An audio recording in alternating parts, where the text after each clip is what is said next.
Hey guys, tonight we're heading into the sunburnt landscapes of ancient Persia. Yes, where the sand stretches forever, the sky is a furnace, and you probably wouldn't last more than an hour without asking for AC. But here's the twist in this parched empire. Long before refrigerators or even sugar cones, someone figured out how to make ice cream. Or at least something so delightfully close to it that your modern palate might just sigh with relief. Picture yourself in a loose linen tunic, dust clinging to your ankles as you shuffle through a Persian courtyard. The scent of baked clay and sweet rosewater floats through the air. Somewhere nearby, a servant stokes a fire not for warmth, but ironically to prepare chilled dessert. And you're just trying not to sweat through your robes before dinner. So before you get comfortable, take a moment to like the video and subscribe, but only if you genuinely enjoy what I do here. Let me know in the comments where you're watching from and what time it is over there. I always love hearing how far these sleepy stories travel. Now dim the lights, maybe turn on a fan for that soft background hum, and let's ease into tonight's journey together. You trudge across a dry village path, the soles of your sandals slapping quietly against baked earth. It's late afternoon, and the sun is finally giving up its fight, sinking toward the jagged Zagros Mountains. Still, the heat lingers like an unwelcome dinner guest. Every breath feels like sipping from a clay oven. And yet, in a shaded corner of a courtyard, an old man leans over a chilled clay bowl, spooning what appears to be a slush of ice, honey, and pomegranate. That's right, ice. In the middle of the Iranian plateau. This isn't some rare miracle or a secret stash from last winter's snowfall. This is intentional. This is the beginning of cold cuisine Persian style. You're in the Achaemenid Empire somewhere around 500 BCE. It stretches from the Aegean Sea all the way to the Indus Valley. Persian engineers are already known for their aqueducts, their road systems, their military precision, but their greatest quiet triumph, trapping winter in the heart of summer. And make no mistake, summer here is brutal.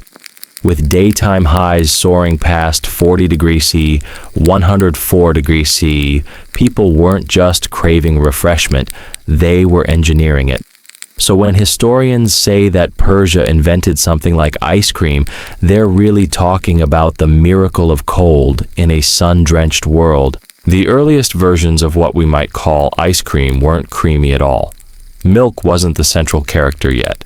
Instead, picture finely shaved ice flavored with sweet grape, must tart, cherry syrup, or rose water.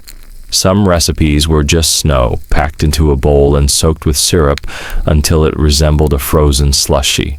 Not exactly your double-scoop pistachio swirl, but enough to earn a sigh of relief. Of course, you're not royalty, so you don't get the fancy stuff right away. You'd have to work for it. That means hiking out before dawn with an ice-gathering crew if you're lucky enough to be employed by one of the noble households. You're wrapped in wool, even in spring, because the higher you go, the colder it gets. You're hunting snowbanks in hidden ravines, shoveling frozen chunks into goatskin sacks. And the whole time you're hoping the hull doesn't melt before you get it back to the yakchal, a word you'll get to know well. Historians still argue whether this early Persian ice cream counts as actual dessert, or more of a ritual luxury, like incense or kohl eyeliner. But one thing's certain, it was deliberate, it was desired, and it tasted like temporary victory over the sun. As you settle into your makeshift cot tonight, know this, you're in a world where the effort to stay cool isn't just a luxury, it's an act of rebellion. Against the climate, against scarcity, and maybe even against the boredom of dried dates and flatbread every day. Your neighbor across the courtyard slurps down another bowl of rosewater ice. Somewhere deep inside the palace kitchens, a woman stirs a pot of grape molasses with slow, sleepy circles. The walls are thick, the air is still, and you're beginning to forget that it's even hot at all. You wake figuratively, of course, just before sunrise. Not because you wanted to, but because someone is softly prodding you with the rounded end of a wooden pole. Time to move. The ice won't wait. You're part of the snow crew today, and that means one thing, Yakchals. It sounds like the name of an ice demon, but a Yakchal is actually a magnificent feat of ancient Persian engineering, equal parts refrigerator monument and miracle. You squint toward the horizon and see one now rising out of the dusty plains like an upside-down funnel cake made of mud bricks. At its base, a thick domed wall often wider than a modern swimming pool. And rising up from that tall conical tower, designed not for intimidation, but insulation. This thing isn't just cool, it is cooling. You step into the shadow it casts, and instantly the air feels 10 degrees kinder. The clay used in its construction has a secret. It's mixed with sand, goat hair, and ash, forming a super insulating plaster called saruj. You run your fingers along the wall and feel its coolness. That's not magic. That's math. But a Yakchal doesn't work alone. Look up and you'll see wind catchers, badgirs, slender chimney-like towers that pull the faintest breeze down into underground chambers. It's air conditioning before electricity. The hot desert air enters, gets funneled over subterranean water channels, and exits cooler than it arrived. You're essentially living inside a giant swamp cooler. Historians still argue whether the oldest Yakchals were initially built purely for food preservation or had more ceremonial roles. What we know is that by the time of Darius the Great, they were common enough to appear in several administrative records listed as properties to maintain staff and restock with snow from the nearby mountains. And yes, this means snow had to be carried down by hand or camel. You try not to think about how much melted along the way. Back in your own time, you might think of refrigeration as a background convenience humming away in your kitchen. But here it's a full-time job. Slabs of ice are cut and stacked inside the Yakchal in winter or transported from mountain peaks using a network of couriers. Some routes span tens of kilometers. No shortcuts. No ice packs. Just grit, goat skin, and good luck. You help open one of the ice stores. It smells like frost clay and faint citrus. Last week someone packed limes next to the snow. The chunks are grayish and uneven, but still cool to the touch. Perfect for what comes next. Nearby, a teenage boy lowers a basket filled with fresh pomegranate pulp and grape molasses. Another assistant brings a copper pan of honey boiled with saffron and dried mint. You're not here just to look at the snow, you're making dessert. The mix goes into a shallow bowl and then straight onto a bed of crushed ice. Someone starts stirring slowly, patiently humming a lullaby. The air is warm again, but the Yakchal's magic is holding enough cold lingers to turn syrup into slush. Your roll. Keep rotating the bowl. Keep sprinkling more ice. Keep nodding like you know what you're doing. One of the old cooks chuckles softly and tells you a legend about King Cyrus the Great ordering ice pits dug near his capital so his warriors could enjoy frozen fruit between battles. It's probably exaggerated, but who are you to argue? You're eating chilled pomegranate mash while wearing sandals made of palm fiber. You bring a wooden spoon to your lips and take a bite. It's tart, floral, and melting fast. You've had better, sure, but nothing's ever been this surprising. As you lean back against the outer wall of the Yakchal, someone hands you a goatskin pouch filled with something called sharbat, a chilled drink made from snow water and syrup, shaken by hand and slightly fizzy. More on that later. The sun is rising now, casting long golden shadows across the plain. A rooster crows. Somewhere in the distance, the morning call to prayer rises and fades again. You take another bite of your nearly ice cream and realize something delightful. It's quiet here. No marketplace yelling, no chariots clattering. Just you, your bowl, and a slowly warming breeze funneled through the earth itself. As far as air conditioning goes, you've got no complaints. By now, you're starting to appreciate the bizarre contrast, you sweating under the Persian sun, eating something that came from a mountaintop hours away. The snow doesn't fall where you live. It has to be harvested like wheat, ferried across ridges and stashed in a mud brick dome. It's a logistical nightmare, dressed up as dessert. Still, here you are watching a chain of camels wobble across the horizon like sleepy boats on a sand-colored sea. Each camel carries a precious burden, large insulated sacks packed with ice or snow. Some are wrapped in straw, others are layered with salt or even damp reeds to slow the inevitable melting. These caravans start at twilight and march through the cool of night. And by the time they reach the outskirts of the city, they've already lost some of their cargo to the morning heat. You wave to one of the drivers, a leathery-faced man in his 50s who smells faintly of firewood and dried apricots. He gives you a nod that says, "Yes, it's ridiculous, we're hauling snow in a desert," but it works, doesn't it? Inside one of the yakshals, workers are preparing a layered deposit system. The freshest snow goes on the bottom, compacted tightly. Older chunks are stacked on top. It's not just about storage, it's about insulation. Every inch of that snow protects the core from the heat pressing in from above. They pack it with a kind of meditative slowness, the kind you might reserve for tea ceremonies or very tricky IKEA furniture. You help move a slab that's been hauled in from Mount Damavand. It's only half its original size by now, dripping slowly as it's unloaded. Still, when you touch it, your fingertips sting with cold. There's a strange pride here.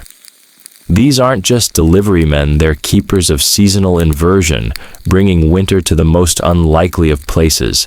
And this ritual has been happening for centuries, long before Persia was Persia. Some say the Elamites did it. Others claim it was imported from Central Asia, where ice harvesting was a religious rite. Historians still argue whether the Persians learned this from others or simply developed it out of necessity. After all, when the weather tries to bake you alive half the year, you get creative. What's striking is how little of this was for the general population. You, for example, are only tasting this delicacy today because someone rich and powerful let you. Ice was a luxury, an edible show of influence. If you could afford servants to fetch snow, construct a yakchal, infuse rose water, and chill it to the right consistency, well, you were somebody. Even more curious is how this culture of cold was documented. While Roman elites scribbled about their garum sauces and Greeks obsessed over olives, the Persians took a quieter route. Instead of detailed recipes, we get glimmers through poetry, trade inventories, and palace records. A single line in a scroll might note the storage of ice in Saruj house or preparation of cold sweets for festival evening. And then there are the myths. You hear one from an old grandmother sitting on a woven mat beside her courtyard fountain. She tells you of a desert spirit born of heat who feared only one thing: rosewater ice. When a clever girl served it in a clay bowl, the spirit vanished into steam, never to return. You smile. Every culture finds a way to turn the mundane into magic. Later, you sit with a group of kitchen workers watching as they mix snow with grape must and tamarind syrup in a wide bronze dish. A boy kneels beside it, slowly rotating the pan over a base of packed snow. Someone adds a spoonful of powdered cardamom. The scent hits you like memory, sharp, bright, sweet. Try this one, someone offers. You do. It's thicker than earlier versions, almost slushy. It clings to your tongue with just enough stubbornness to feel indulgent. And this time the cold doesn't just refresh you, it surprises you. You're in the middle of a desert, and yet here's something that feels like a snowball hug. A snowball with good manners. As you help clean up, you watch the last traces of ice melt away into the earth. Nothing is wasted. Even melted snow becomes part of the irrigation for nearby fruit trees. You notice the way the citrus grove leans into the breeze, as if it too remembers winter. Tomorrow night, the same cycle will begin. Again snow gathered, yakshal restocked syrup steeped. You find something oddly comforting in the repetition. In this hot, unpredictable world, someone's always planning for the next frozen treat. By the time you've rinsed your sticky hands in a stone basin and patted your face dry with the corner of your tunic, the shadows have shortened. The heat is settling in with all the subtlety of a wool blanket on a summer night. But that doesn't stop the market from blooming like a drowsy flower. You head toward the bazaar, not the crowded, noisy kind, full of shouting vendors and flying dates, but a smaller, slower stretch reserved for ingredients, cooling tools, and yes, gossip. The air here smells like sun-warmed, stone-bruised mint leaves and something faintly floral. A breeze trails through, curling under the shaded awnings like a lazy cat. One stall displays rows of earthenware jugs, their bellies round and glossy. These aren't just for looks, they're zir jars unglazed and porous, allowing water inside to seep out and evaporate. The result? A natural chill that cools the contents within. Another marvel of ancient air conditioning. You lift one and feel the condensation forming on its side, the way it gently cools your palm. Across from you, an elderly man with a beard as fluffy as spun cotton is carefully spooning crushed pistachios into a copper tin. Beside him, stacks of saffron threads rest in delicate piles, guarded like gold.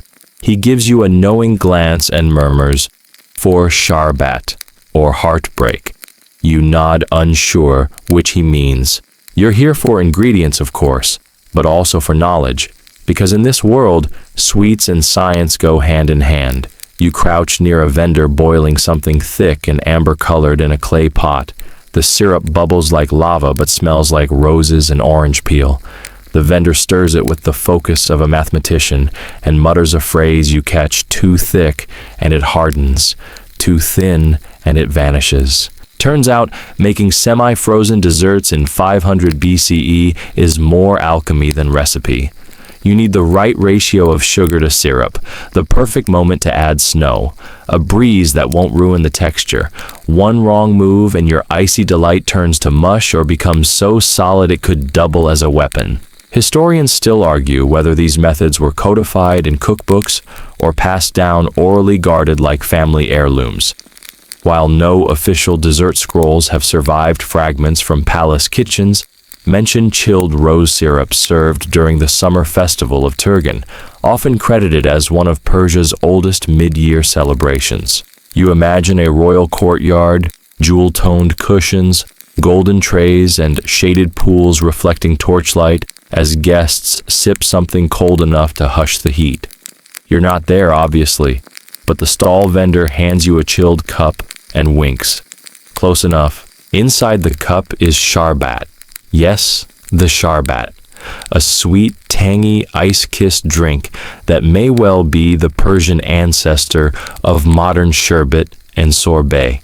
This one's made with sour cherry syrup snow and a dash of lime. You sip. Your eyebrows rise. This is alarmingly good. The taste is layered cool tart, barely sweet. It has the energy of a spa day disguised as a beverage. You pause mid-sip to listen. Somewhere faintly a flute plays. Either you're falling asleep or this drink is just that magical. As you move on, you pass a spice seller spooning crushed coriander into a jar labeled cooling for the soul. Another stall boasts mulberry syrup steeped in mint. Someone swears by a rare seed from India that when soaked in cold water creates a jelly-like texture. Basil seeds, maybe.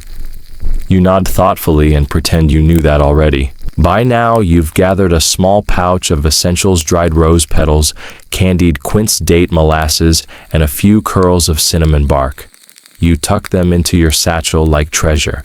Because in this heat, dessert isn't just dessert, it's an act of defiance. You pause under a canvas canopy as a child walks by licking a ball of something pale and frozen, saffron-laced snow rolled into a neat little orb and stuck on a twig. He drops half of it and a dog appears out of nowhere to claim it. The boy shrugs. Happens all the time. What strikes you most isn't just the ingenuity, it's the joy. Everyone here seems to understand that keeping cool is a form of art, but sharing it, that's the culture. You return to your lodging as the sun finally begins its slow descent. The breeze picks up again, sliding over rooftops and through wind catchers. The walls are warm but not stifling. You sit cross-legged near a small clay dish of water placed out to cool the room. It's half full, half hopeful. You reach into your pouch and pull out a single dried rose petal. You place it on your tongue, let it soften there. The taste is subtle, like memory. You imagine it paired with ice and honey, and think tomorrow. Tomorrow you'll try that. The night air in the courtyard is soft, almost shy. You lie on a woven mat with a cushion behind your back arms, tucked behind your head eyes, tracing the stars. Around you, other bodies breathe in that same slow rhythm. Neighbors, family, a guest or two who wandered in and never left. The scent of last night's rosewater clings faintly to the stone. Overhead, a wooden wind catcher moans a little in the breeze, turning the dry air downward in cooler gusts. You're not thinking of ice cream exactly, more like the idea of it. Coldness in a bowl, sweetness on your tongue, the quiet luxury of being chilled in a world designed to roast you alive. You drift somewhere between thoughts and dreams when a voice near your shoulder murmurs, "Did you ever hear about the royal ice quota?" And just like that, you're wide awake again. This is what passes for gossip here. Dessert policy. Turns out, the Persian Empire didn't just tolerate ice, it regulated it. In cities like Persepolis and Ecbatana, state-run ice houses ensured that the royal court had access to frozen delicacies all summer long. Elite families, particularly those with connections to the Achaemenid bureaucracy, received allotted quantities based on rank. No snow for the lowly scroll copier. But if you were a cousin of Darius the Great, your bowls were practically glaciers. Historians still argue whether these quotas were formalized into ledgers or doled out as favors like cold little bribes. Some say Persian satraps had personal snow carriers, men who did nothing all year but fetch ice. Others believed the system was loosely enforced, depending on harvests and snowmelt. But one thing is certain, the empire took its cooling culture very seriously. Which makes you wonder, was the first Persian ice cream a matter of taste or politics? There's a tablet fragment now, cracked and sun-bleached in a museum drawer, that references flour-chilled syrup served in the Western Hall at dusk. Some scholars think this points to a ceremonial role for early frozen sweets offered during Nowruz perhaps, or as tribute to visiting envoys. Imagine that traveling hundreds of miles through dust and heat only to be served a bowl of ice perfumed with jasmine and melon. It probably bought more peace than 1,000 treaties. You close your eyes and picture it. A long stone hall lit with bronze oil lamps. Courtiers lounging on low couches, gold-rimmed bowls in hand. Outside, the world is baking. Inside, the future is frozen just enough to be civilized. Later, a servant quietly approaches your mat and hands you a small plate. On it rests a scoop of something impossibly cold, flecked with crushed violets and dusted with what might be date sugar. Left over from the governor's banquet, she whispers clearly, enjoying your surprise. You're lucky they over-ordered. You eat it slowly. It's not ice cream the way you know it now. No milk, no eggs, no machine-churned smoothness. It's grainier, more like sweetened snow that melts in unpredictable patches, leaving behind little bursts of rose and citrus. You can feel it disappear even as you taste it. It's not permanent. That's part of its charm. There's a story you overhear the next morning. An engineer in Bactria built an underground pipeline to bring mountain snow directly to a garden in midsummer. It's probably exaggerated like most ancient engineering claims, but still, part of you wants it to be true. It's exactly the kind of extravagant nonsense that seems completely reasonable when your eyebrows are sweating. And then there's the tale of Queen Atassa, daughter of Cyrus the Great. She supposedly demanded iced melon slices at her wedding, forcing her father's entire logistics team to pivot from empire building to fruit chilling. Whether true or not, it paints a vivid image, royal ambition expressed through seasonal dessert. Not far from where you lie, an old man is etching designs into a clay bowl.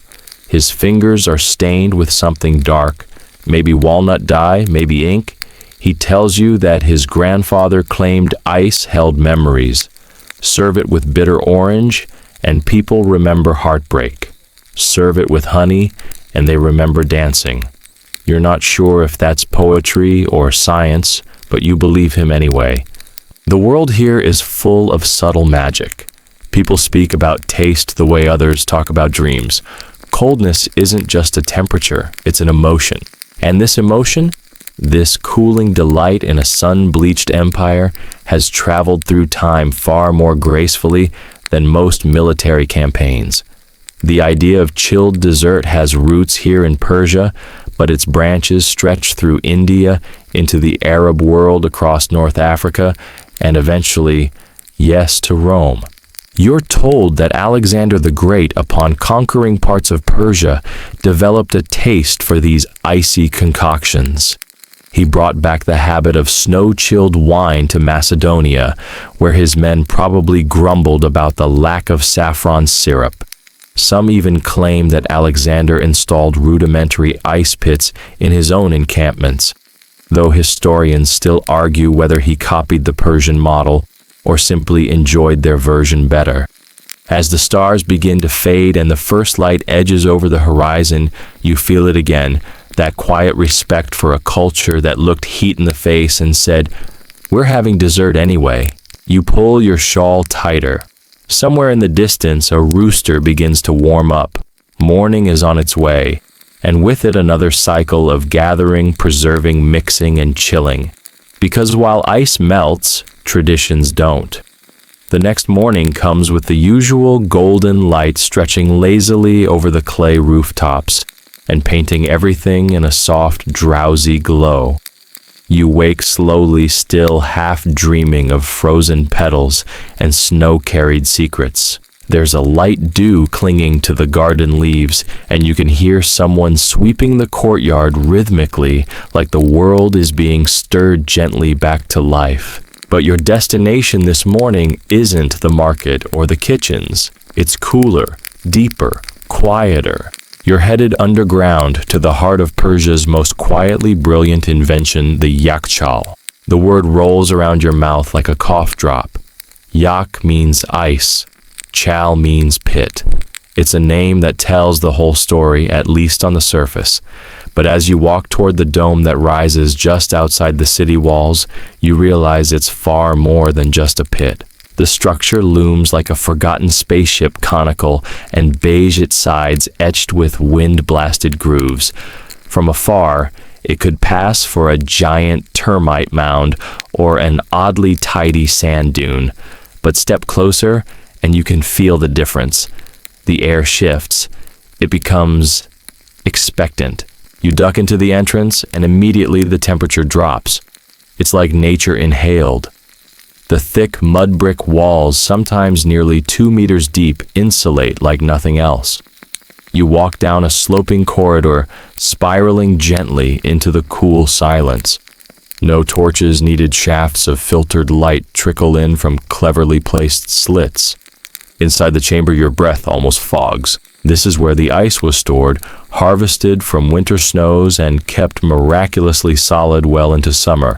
There are no mechanical parts, no fans or compressors, just physics and patience and a staggering respect for airflow. The base of the chamber is wide and deep. A small pool rests at the bottom, still rimmed with last season's melt. A few workers are sweeping debris from the walls and muttering about a delivery from the mountains. One of them turns to you and grins. Cool enough for you, he's used that line 100 times. It still works.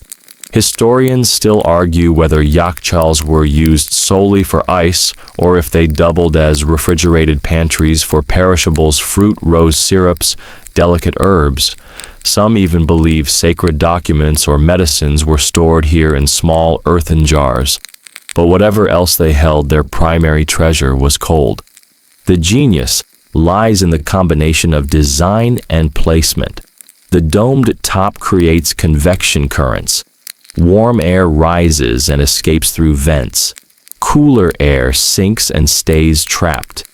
In some cities, a shadow-casting wall called a badger or wind catcher was built nearby to funnel air inside and lower the surrounding temperature even further. You crouch beside the central pit and run a hand over the smooth packed clay. It's cool to the touch, not icy, but comforting, like the inside of a clay teacup before the water's poured. One of the workers tells you they sometimes use layers of straw or sawdust to insulate the ice further. Primitive maybe, but effective. And frankly, kind of cozy. Imagine this: a society so sun-soaked that it built desert refrigerators just to keep a bit of frost around. All without electricity or thermometers or plastic tubs, just know-how and mud. You stand and close your eyes, letting the silence wrap around you. It's not the cold of winter, it's the memory of it. Preserved, waiting. Then there's a clang from above. A long sled pulled by oxen and loaded with snow wrapped in wool blankets is being lowered down a chute. You step aside as the men begin to unpack it, spreading it evenly across the floor. It's snow from a mountaintop several days away, still bright, still soft in patches. It feels like someone brought the clouds down for safekeeping. You hear one worker joke, "We lose a little every trip. The sun always wants a taste." Back outside, blinking in the daylight, the heat hits you like a lazy slap. And suddenly, you get it. Why this matters, why empires invested time, labor, and coin into preserving something that melts. Because it isn't about indulgence. It's about control, mastery, the ability to bend the environment ever so slightly to your will, to taste snow in the heart of the desert. There's something oddly rebellious about it, a little scoop of protest. And while the yakchal might have started as a necessity, a way to keep water drinkable or fruit edible, it evolved into a tool of culture, a foundation for feasts, a birthplace of desserts. Your guide, a stout woman with arms like braided rope, leans on her shovel and says, "My grandmother used to sleep in the upper chamber on hot nights. Said it cured her dreams." You smile, imagining a child wrapped in blankets in the middle of July, sighing with pleasure. That night, you return not to the rooftop, but to a guest room that shares a wall with the yakchal. You can feel the cool radiating faintly through the clay bricks. It's not air conditioning, but it's enough. Enough to lull you into a sleep that feels like floating in slow melting ice. Outside, the stars blink against the velvet sky.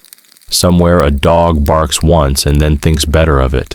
And beneath your pillow, the stone feels almost cold. You wake to the faint tinkling of something metal, distant, delicate, and rhythmic. It's not alarming. If anything, it sounds like someone stirring a silver spoon in a glass bowl. You lie still for a moment, cheek pressed to the cool clay floor, trying to place it. Turns out it's breakfast. Not just any breakfast, Sharbat preparation day, and the courtyard has transformed into a laboratory of sweetness. There are enormous earthen bowls lined in neat rows. Some contain bundles of basil and mint steeping in water that's been drawn from the coldest part of the cistern. Others are filled with rose petals, orange peel, and slivers of cucumber floating like jewels. You drift toward them, the air scented like an early summer breeze at a palace picnic. Sharbat. Yes, the ancestor of your modern sherbet isn't quite a dessert, and not quite a drink. It's a potion of sorts. A syrupy base often boiled with fruit or flowers mixed with chilled water and poured over tiny chips of ice. If you were expecting a snow cone, you're about to be very pleasantly humbled. A young boy offers you a copper cup. You sip slowly. The liquid is cold, of course, but also textured. There's a faint grain from the crushed ice, and the syrup is rich with tamarind and a whisper of cardamom. You can practically feel your pulse slow. Made with ice from the royal pit, someone says, not bragging, just explaining. The tradition of sharbat is old, possibly older than most kings.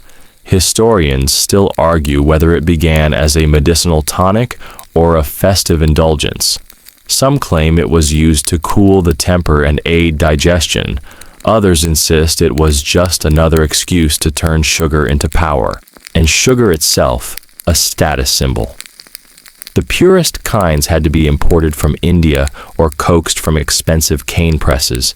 To serve something chilled and sweet wasn't just hospitality, it was pageantry. A nobleman might have served pomegranate sharbat to his rivals just to show how little he feared the cost. A physician might have prescribed a lemon mint variant for melancholy of the liver. In both cases, the drink said more than the conversation. As you sip, an elder beside you explains that the sharpest sharbats were always paired with the gentlest ice. Too much crunch, and you risked cracking a tooth. Too much syrup, and the drink lost its elegance. It was a balance, a philosophy really. Cold enough to soothe, sweet enough to delight, and fleeting enough to be remembered fondly. Behind you, someone sneezes from a face full of clove steam. Apparently, today's batch includes an experimental spice blend that may or may not have been sanctioned by tradition. You chuckle quietly, realizing that even ancient drinks weren't immune to recipe arguments. They offer you another cup, this time with shaved fennel and lime. You try to decline politely, but they insist. It's good for your dreams, one woman says, tapping her temple. You nod solemnly. Who can argue with that? Later in the day, as the sun climbs higher, the sharbat preparation winds down. Bowls are rinsed. Leftover syrup is poured into clay bottles and sealed with beeswax. The remaining ice is wrapped in cloth and buried in a shaded pantry. You help stack the cups, and someone asks where you're from. You say the future, and they laugh as if you've just told them you're late for a goat wrestling competition. But there's a pause after that laugh. A flicker of curiosity, as if part of them believes it's possible. Because really, what is time here? A blur of heat and chill sugar and salt night and noon. The only thing that matters is that the sharbat is cold and your hands are steady enough to hold the cup. Before you leave, a child runs up to you with a wrapped bundle. For the road, she says. Inside you find a small vial of mulberry syrup and a tiny bag of dried ice chips carefully packed between leaves. Add water and remember us, and you know you will. Because there's something ancient and perfect about this, how strangers gather around sweetness, how ice binds them together, how flavor becomes memory. As you walk back toward your quarters, the sky begins to blush with evening. The earth radiates the last of its sun-scorched heat, but your steps feel lighter, cooler, more dreamlike. And later, lying in your room, you unwrap that little bundle again. You don't eat it, just smell it. Mulberry and frost, like a secret you're saving for later. You drift off thinking about that copper cup still cool in your palm. The next few days pass in a kind of warm, slow blur. You settle into the rhythms of the Persian summer, the lazy creak of palm fans overhead, the distant clang of tin cups, and the low lullaby hum of life continuing in the shade. But today, your hosts have something special planned. Word spreads over breakfast the court is preparing a feast. And not just any feast. This one's dedicated to celebrating the first batch of bastani, a luxurious frozen dessert flavored with saffron rosewater and bits of crushed pistachio. In other words, the ancestor of Persian ice cream. You're told to dress lightly, not for glamour, just to avoid sweating into your soup. As the sun climbs, you're guided through a maze of alleys into the inner courtyard of a noble house. The space is half garden, half stage. Long cloths have been laid on the ground, and embroidered cushions spill across them like overstuffed fruit. The scent is Dizzying grilled lamb steaming rice with barberries, orange blossom syrup, and something cold. You follow the line of servants into a shaded alcove where the real magic is happening. There, inside a broad, low brass bowl, the Bastani artisans work with theatrical care. The base mixture, rich with cream eggs and infused with saffron, has been pre-chilled in small copper vessels nestled into a wider basin of ice and salt water. They stir the mix, continuously scraping the sides and folding the frozen bits into the center until the texture thickens just enough to hold its own weight. You lean closer. There's the unmistakable perfume of rosewater, heady but not overpowering. And the saffron, bright golden earthy, adds both color and depth. A handful of chopped pistachios is folded in like confetti. One man chuckles softly as he turns the bowl. "The trick is to never stop moving," he says, referring to both the dessert and possibly life. Historians still argue whether this frozen custard was inspired by Chinese snow treats, Indian kulfi, or native Persian experimentation. The evidence is spotty, the timeline fuzzy. But here in this courtyard, with a wooden spoon and a bowl of ice, the debate doesn't matter. What matters is the texture, the flavor, the feeling of cold joy on the hottest day. You're handed a dish, a shallow clay bowl, cool to the touch. A modest scoop of Bastani rests in the center, delicate as silk and gleaming like the inside of a shell. You take a bite. The cream melts first. Then the floral notes bloom, rose saffron, a hint of cardamom. The pistachios crunch gently their warmth, anchoring the sweetness. You close your eyes. For a moment it feels like you're eating sunlight caught in snow. All around you the guests murmur approvingly. There's laughter, more wine, and someone begins softly playing a sitar, its twangy lull weaving through the heat like a breeze. You overhear a story about a Persian general who once tried to impress a visiting Greek envoy with an enormous platter of frozen sweets, only for the dish to melt completely before it could be served. He told the guest it was an invisible delicacy, someone jokes, said it was best appreciated through imagination. You're starting to believe that was only half a lie. Later in the evening, the conversation turns, as it often does, to poetry. A middle-aged woman with silver threaded through her braid recites a verse from Hafez, her voice low and even. Something about longing, being like snow in summer, fierce, fleeting, and worth chasing. The bowl of Bastani is empty now, but you run your finger along the edge to catch the last cold trace. It's a childlike gesture. No one minds. As dusk falls, servants light oil lamps, and the courtyard becomes a constellation of flickering warmth. The heat has mellowed. Your body feels heavy and satisfied like a cat after a nap. The scent of charcoal drifts by, followed by fresh mint tea. You take one last look at the Bastani stand. The copper bowls are stacked, now the ice nearly melted, but there's a glint of pride on the artisans' faces.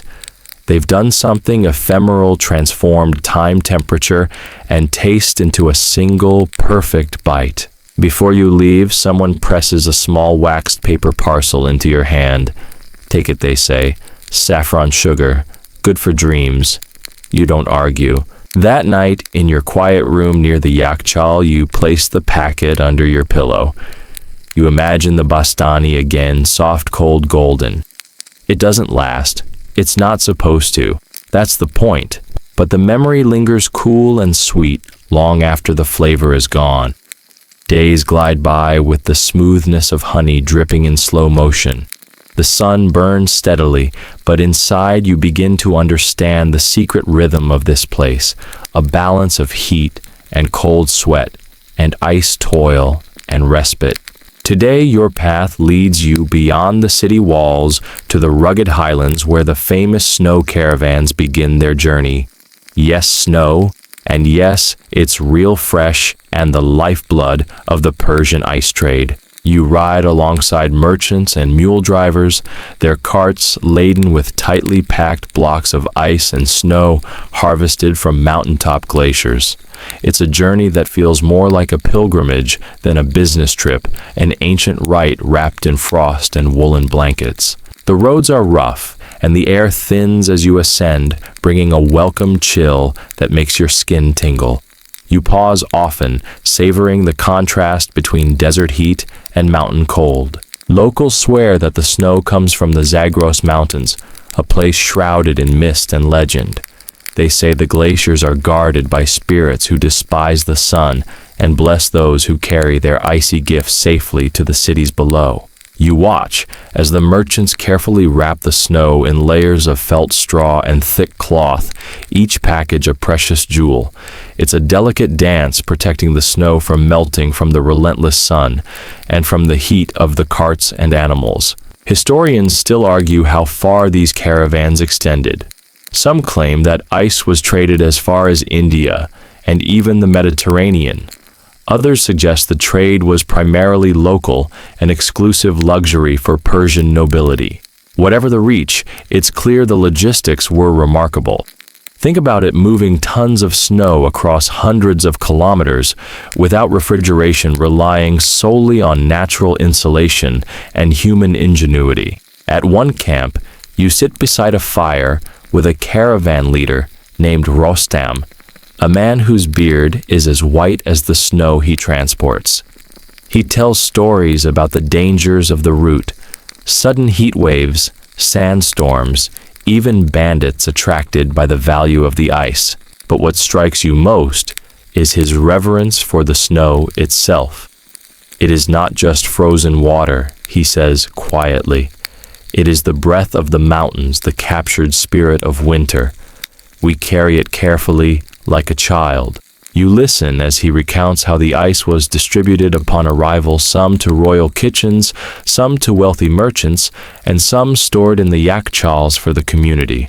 It was a symbol of prosperity and a literal coolness in a hot, dusty world. On the return trip, you notice how the caravans take advantage of the night's cool temperatures, traveling under moonlight to slow melting. It's a clever, exhausting routine. Back in the city, you reflect on the journey. The snow, once a distant, mysterious thing, is now tangible part of daily life. And you realize that the entire Persian ice cream tradition hinges on this fragile balance, an ancient chain linking mountain chill to desert heat. Your thoughts drift to modern times where refrigeration hums invisibly in every kitchen. But here for centuries, the coolness was a treasure fought for and revered, as vital as water or gold. That night, as you settle into your room, you imagine the long caravan trail stretching into the darkness. A caravan of whispers and frost carrying the cold heart of Persia to the warm hands waiting below. You close your eyes, and the chill lingers just a little longer. The morning air is tinged with the faintest hint of jasmine, carried on a gentle breeze that rustles the leaves of the courtyard garden. You step outside your bare feet, brushing against cool stone, and the world feels calm, a quiet interlude between days. Today you find yourself drawn to the mysterious yakchals, ancient Persian ice houses that seem part desert tomb, part futuristic invention. They look like domed pyramids, their sun-baked clay surfaces cracked by time, but still standing tall against the sky. You wander closer, marveling at the architecture. These structures were built to store ice year-round, even in the sweltering heat of the Iranian summer. It's a feat of engineering that feels almost like magic: thick walls, underground chambers, and clever ventilation systems designed to keep temperatures low without a single modern appliance. Inside, the air is noticeably cooler, a soft hush filling the cavernous space. The walls seem to absorb the heat, holding it at bay, like a protective shield. You run your hand over the rough surface of the ice blocks, stacked neatly in piles, their edges glistening faintly. You learn that the ice stored here was collected during winter or brought in by those snow caravans you met earlier. It was packed tightly sealed from the sun by the thick Yakchal dome and insulated from warm air by subterranean tunnels. Historians still debate whether these ice houses were inspired by Babylonian ziggurats or developed independently by Persian ingenuity. Whatever their origins, their purpose was clear: to preserve precious ice for months, a luxury beyond measure in a desert world. You imagine a Persian family gathering around a small dish of ice and honey on a hot afternoon, the cold melting slowly on their tongues, offering a brief, blissful escape from the relentless sun. Perhaps the Yakchal was more than just a refrigerator. It was a sanctuary, a promise of relief, a place where heat could be held at bay. Nearby, a small alcove houses an unusual ice cream freezer prototype, a wooden contraption with a hand crank and a metal container surrounded by ice and salt. The artisan who demonstrates it explains that this method was used to make frozen desserts right inside the Yakchal, turning the stored ice into culinary delight. You try your hand at turning the crank, your muscles engaging in a slow, rhythmic motion. It's meditative, almost hypnotic, and you can feel the temperature dropping inside the container as the ice cream mixture begins to thicken. There's a certain poetry to this, how humans have always sought to tame nature's extremes, to turn ice into sweetness, heat into refreshment. You think back to the Sharbat, the Bastani, the caravans. Each link in this ancient chain is a story of patience, innovation, and a bit of whimsy. As the afternoon wanes, you sit on a sun-dappled bench, licking a small bowl of saffron ice cream, its flavor rich and lingering. The sun softens, the sky turns rosy, and the Yakchal stands silent, proud, a cool guardian in a warm world. You realize that the Yakchal is not just a building, but a testament, a frozen poem etched in clay and stone, carrying centuries of frost flavor and dreams. The evening settles softly, casting long shadows over the bustling streets. You find yourself wandering through a market filled with the vibrant colors and scents of spices, dried fruits, and sweet syrups. It's a sensory feast, a perfect backdrop for discovering how the Persians enhance their frozen treats. Among the stalls, you meet a vendor selling saffron and rosewater syrups, the two signature flavors that define Persian ice cream's delicate taste. The vendor, a jovial man with a neatly trimmed beard, invites you to taste.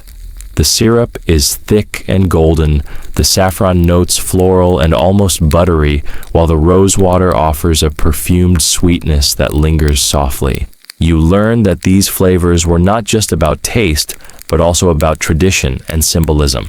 Saffron, expensive and labor-intensive to harvest, was a sign of status and refinement.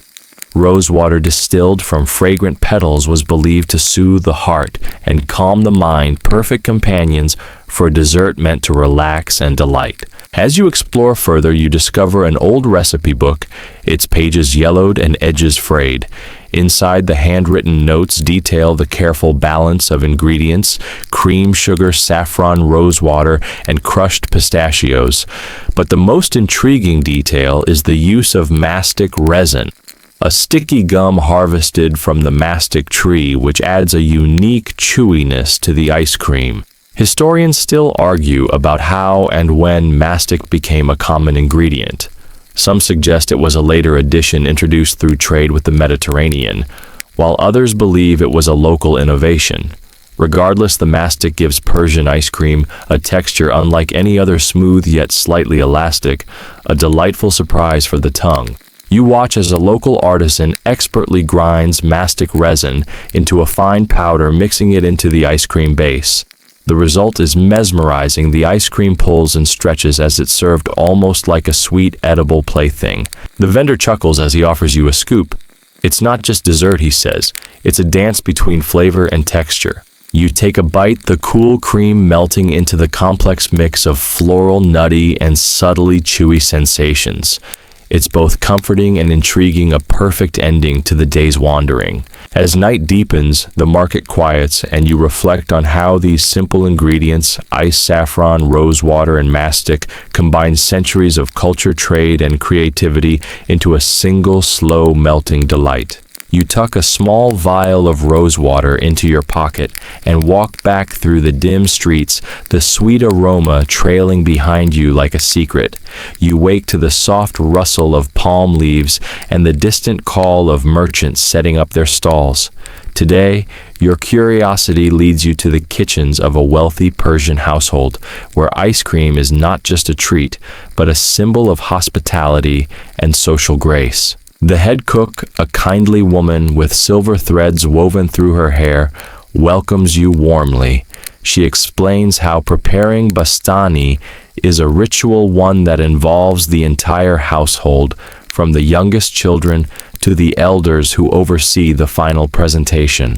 You watch as the ingredients are measured with care: fresh cream churned from the milk of mountain goats, saffron threads soaked to release their golden hue, rose water carefully distilled from fresh petals picked at dawn, and a pinch of mastic resin ground to a fine dust. The cook tells you about the social role of ice cream in Persian society. It was often served during gatherings to cool the mood, soften conversations, and offer a moment of shared pleasure. Sometimes it was presented to guests as a sign of respect, a sweet pause in the dance of politics and etiquette. She recalls a story of a vizier who was so fond of bastani that he reportedly offered it to foreign envoys as a peace offering, believing that the cool sweetness could thaw even the iciest of diplomatic tensions. Whether this is fact or fancy, you can imagine the scene: powdered mastic, shimmering ice, and hopeful smiles. Historians still debate whether bastani was a delicacy reserved for the elite or enjoyed more widely among common folk. Some accounts suggest street vendors sold simple versions, while others insist it remained a palace luxury. You get to try your hand at churning the ice cream using a wooden spindle set in a basin of crushed ice and salt. It's slow work, rhythmic, almost meditative. Your arms tire, but there's a satisfaction in watching the mixture thicken, the cold seeping through the vessel like a whisper. Later, the family gathers to serve the bastani, dolloping generous scoops into delicate bowls. The air fills with laughter and the soft clinking of spoons. You taste the result, a perfect balance of floral sweetness and creamy texture, with the subtle chew of mastic adding a playful twist. As you savor each bite, you think about how this dessert connects people, not just through flavor, but through ritual memory and the shared joy of something simple yet extraordinary. When you finally rise, the sun is setting behind the distant hills. You feel a gentle calm, as if the ice cream has done more than cool your tongue, it has cooled your thoughts, soothing the edges of a long day. You tuck the memory away like a spoonful of saffron-infused peace. The days have begun to blend into a gentle rhythm, the heat of the desert softened by memories of mountain snow and the cool interiors of yakchals. You find yourself intrigued by how the Persian ice cream tradition didn't just stay local but inspired and mingled with other cultures across centuries. Today, you embark on a mental journey, tracing the influence of Persian frozen desserts beyond its borders. You imagine merchants traveling along the ancient silk routes, their camels laden with spices, silks, and perhaps recipes and ingredients for ice cream. You picture a bustling bazaar in Samarkand or Bukhara, where a Persian trader might share secrets of bastani with Central Asian cooks. The saffron and rosewater find new homes in different kitchens, mingling with local nuts and honey. Further west in the bustling streets of Ottoman Istanbul, you envision ice cream sellers introducing dondurma, a stretchy, chewy ice cream that clearly owes a nod to Persian mastic. Here, the tradition takes on new shapes and stories, blending Persian elegance with Turkish flair. You think about how Europeans in the Renaissance marveled at exotic frozen treats brought back by travelers, slowly adapting the Persian concept into what would become gelato and sorbet. Historians still debate exactly how much direct influence Persia had on European ice cream, with some arguing for a purely Mediterranean development and others crediting the Persian culinary diaspora as a key catalyst. You muse on the exchange of ideas and tastes, how a humble frozen dessert becomes a metaphor for cultural connection, a sweet thread weaving together distant lands and peoples. Meanwhile, you recall an obscure Persian tale about a legendary ice cream maker who was said to have invented the first frozen treat by mixing snow with fruit syrups and honey. Whether myth or fact, it speaks to the delight and wonder inspired by the simple act of freezing something sweet. As the sun dips below the horizon, you savor the thought that every spoonful of ice cream anywhere in the world might carry a tiny trace of this ancient Persian story. And you smile, knowing that this shared delight, this cool pause, continues to unite us centuries later. The night deepens, and with it comes a quiet reflection on the scientific marvels behind Persian ice cream's unique texture and preservation. You're back in the kitchen this time, not just tasting, but pondering the chemistry at work. You feel the smoothness of the cream and notice how the mastic resin, that mysterious resin, affects the way the ice cream behaves. It's stretchy, yes, but it also slows ice crystal formation, giving Bastani its signature silkiness. Historians and food scientists still argue whether the exact role of mastic was discovered by accident or through deliberate experimentation, but either way, it's a testament to Persian culinary innovation. The salt and ice mixture used during churning is another subtle trick. Salt lowers the freezing point of ice, allowing the ice cream mixture to freeze evenly and smoothly, something you now realize must have been a stroke of ancient genius. You imagine the trial and error, how cooks must have first stumbled upon these methods, observing how ice and salt interacted, mixing different ingredients and noting the effects. There's something comforting about this slow, curious process of discovery, a kind of medieval scientific method hidden in the kitchen. You think about how the Persian ice cream tradition also inspired local inventions, such as the earliest known insulated containers, yakchals, built not only to preserve ice, but to keep food cool, a precursor to modern refrigeration.